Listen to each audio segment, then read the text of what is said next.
आपने देखा कि अभी किस विपक्ष आवाज नहीं उठा रहा। राखी जी कहाँ उठाया? किस अनलॉक के प्रोसीजर पर आपने सवाल उठाए? कब आपने बताया कि उसमें प्लानिंग में कमी थी? स्वप्निल जी लेट मी कंप्लीट। मैं आपको एक बार मैं अपनी बात पूरी कर लूं स्वप्निल जी, फिर अपन बात कर लेंगे। आई थिंक मेरी लेकिन मैम सवाल पर रहेंगे तो ज्यादा बेटर रहेगा। Preparation on CHC and PHC. हाँ बिल्कुल बिल्कुल। देखिए दूसरी बात जो मैं आपसे कह रही थी कि आपने देखा कि पूरे लॉकडाउन के अंदर जो पूरा 2-2.5 महीने का पूरा टेन्योर रहा, उस तरह से सरकार ने किस तरह का एक नजीर पेश किया वो देखिए ना। जनाजे जा रहे हैं जिसमें 15,000 लोगों को आप अलाउ कर रहे हो, मैराथन करा रहे हैं जिसके अंदर लोग बिना मास्क के जा रहे हैं। आज भी आपने प्रदर्शन किया।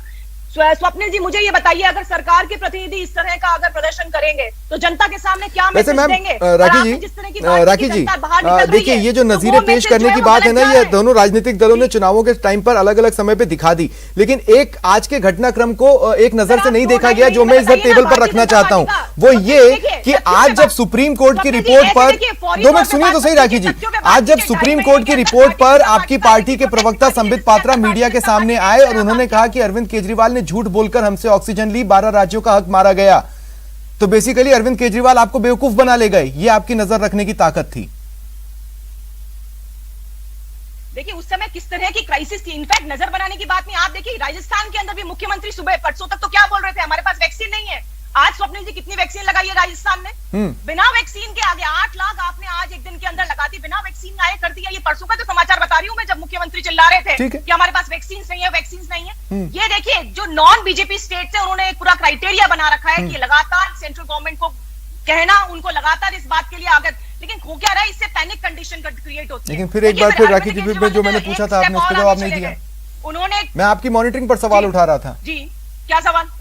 मैंने आपसे कहा कि जब सुप्रीम कोर्ट की रिपोर्ट ये बता रही है कि अरविंद केजरीवाल ने झूठ बोलकर आपसे ऑक्सीजन मांगा, तो आप भी तो दे गए, आप उस झूठ को मान गए। आपको बेसिकली उन्होंने झूठ बोला और आप उसे बाय कर गए। जी आप मेरी बात 2 मिनट सुनेंगे तो मैं अपनी बात पूरी कर लूं। आपने जो मुझे बात कही है कि सेंट्रल गवर्नमेंट का क्या उसके ऊपर कंट्रोल था, तो मैं आपको याद दिलाना चाहूंगी कि दिल्ली के अंदर जैसे ही सेंट्रल गवर्नमेंट ने कहा कि ऑडिट होगी ऑक्सीजन की, उस गवर्नमेंट ने अपनी जो रिक्वायरमेंट थी उसे कम कर दिया था। वहीं से ऑडिट स्टार्ट हुई और उसी के बेसिस पे सुप्रीम कोर्ट ने ये आदेश दिए थे कि इसकी ऑडिट कराई जाए। ऑडिट सबसे पहले सेंट्रल गवर्नमेंट वैसे कोविड से फाइट में आप फर्स्ट डे से मॉनिटरिंग कर रहे हैं, कम से कम कहा तो देश को यही गया था कि सेंट्रल गवर्नमेंट मॉनिटरिंग करेगी, सारी चीजें सेंट्रलाइज थी, तो आपकी मॉनिटरिंग में चूक तो हुई है, ये स्वीकार करना चाहिए। लेकिन अब स्वर्णिम चतुर्वेदी जी मैं आपके पास आ रहा हूं, चूक तो हुई है। एक ऐसा राज्य आप संभाल रहे हैं और आपने पहले भी संभाला है जो 5 राज्यों से घिरा हुआ है, जिसकी अंतरराष्ट्रीय बॉर्डर भी है, उसमें आप ये नहीं समझ पाए कि जैसे ही आना जाना चालू होगा नया वेरिएंट आ सकता है, वो भी तब जब वो उन राज्यों में वेरिएंट मिल गया जो जिनकी बॉर्डर्स हमसे सटी हुई है, खासकर मध्य प्रदेश। देखिए स्वप्निल जी, हमारी सरकार ने और मुख्यमंत्री जी ने पहले भी ये कहा था कि अगर देश में लॉकडाउन लगाना है तो एक साथ संपूर्ण देश में केंद्र सरकार द्वारा अगर लगाया जाएगा तो निश्चित रूप से इसमें रोक लगाई जा सकती है, इंटर बॉर्डर क्रॉसिंग में या किसी भी प्रकार के जो ट्रांसपोर्टेशन। आप अपने पुलिस के द्वारा अपने प्रदेश में आने वालों को नहीं रोक सकते? देखिए हमने तो रोका ही है और सारे टेस्ट करवाए जो आए। सर रोका है मतलब? इसीलिए जब देखिए सुनिए, जो चल रहा है और जिस प्रकार से अनलॉक हुआ है, क्योंकि हमारे स्टेट में अनलॉक हुआ, किसी दूसरे स्टेट में अनलॉक पहले हो चुका है, तो ये सारी चीजें हैं। जब वेरिएंट आया तो ये हिंदुस्तान में तो बना नहीं है डेल्टा प्लस वेरिएंट, और सब चीजें आकर के आज 45 जब मरीज ट्रेस आउट हुए थे तब केंद्र सरकार ने क्या वार्निंग, क्या एडवाइजरी जारी की, ये सबको पता है। और मैं आपको ये बताना चाहता हूँ एक चीज और, कि अभी राखी जी की मैंने पूरी बात तो मुझे सुनाई नहीं दी, थोड़ी सी सुनाई दी। तो राजस्थान में लॉक करना या लॉकडाउन लगाना या अनलॉक करना, ये सारी प्रक्रिया में सभी दलों को, समाज के सभी वर्गों को इनको सुना जा करके इनकी सहभागिता। लेकिन अब मुझे ये बताइए ना कि ये जो आप कॉन्फिडेंस ला रहे हैं कहां से ला रहे हैं? निर्णय लिया गया। मेरा सिंपल सा सवाल है, ये जो आप कॉन्फिडेंस ला रहे हैं कहां से ला रहे हैं? हालात तो इस ओर इशारा नहीं करते कि आपको इतना कॉन्फिडेंस होना चाहिए। चलिए, जितने ऑक्सीजन प्लांट की घोषणा आपकी सरकार ने की उसमें से कितने चालू हो गए? 2 महीने के तो वक्त हो चुका है घोषणा किए को।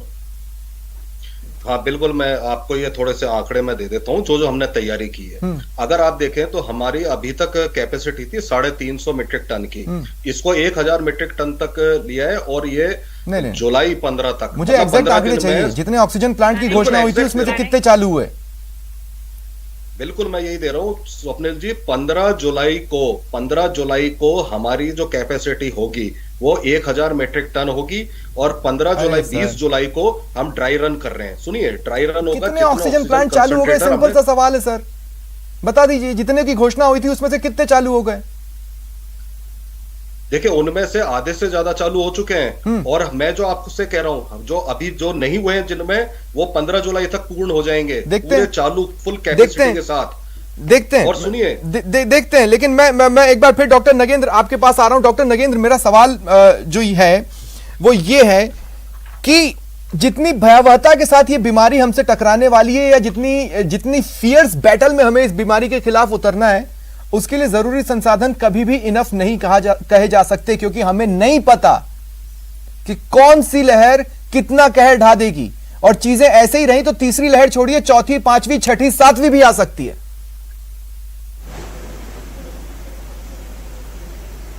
जी देखिए, जिस तरह का माहौल बना है और गवर्नमेंट सरकारें जिस तरह से अनलॉक करती जा रही हैं, और अभी अनलॉक की प्रक्रिया बहुत मुश्किल से 10, 15, 20% ही हुई है, और तीसरी लहर ने अपनी दस्तक दे दी है। मुझे पता नहीं है, मैं तो एक चिकित्सक और न्यूरोसर्जन के नाते मैं कह सकता हूं कि तीसरी लहर का जो स्वरूप होगा, उसकी हम कितनी भी तैयारी कर ले, उसको कंट्रोल करने के लिए सरकारों को बहुत बड़ी मेहनत करनी पड़ेगी। यदि सरकार चाहती है, सारी हिंदुस्तान की राजनीतिक पार्टियां चाहती है, गवर्नमेंट चाहती है कि तीसरी लहर इतना जल्दी दस्तक नहीं दे, उसको हम कंट्रोल काबू कर सकें, तो सबसे पहले मेरा एक सुझाव है सरकारों को कि 30 अगस्त तक इस चीज को अनलॉक की प्रक्रिया को इतना स्लो करें, और वेट एंड वॉच करें कि 30 अगस्त तक इसका रूप क्या आता है। एग्जैक्टली हाँ। ऐसा नहीं है कि आज हम पूरा अनलॉक कर दिया और लोग जिस तरह से लापरवाह और बेपरवाह होकर सड़कों पर घूम रहे हैं, तो इसका रूप ऐसा नहीं कि 30 अगस्त तक इतना अनकंट्रोल हो जाए कि पिछली बार तो बेड ऑक्सीजन की मारामारी थी, इस बार जगह की मारामारी हो जाएगी, घरों में भी जगह नहीं मिलेगी।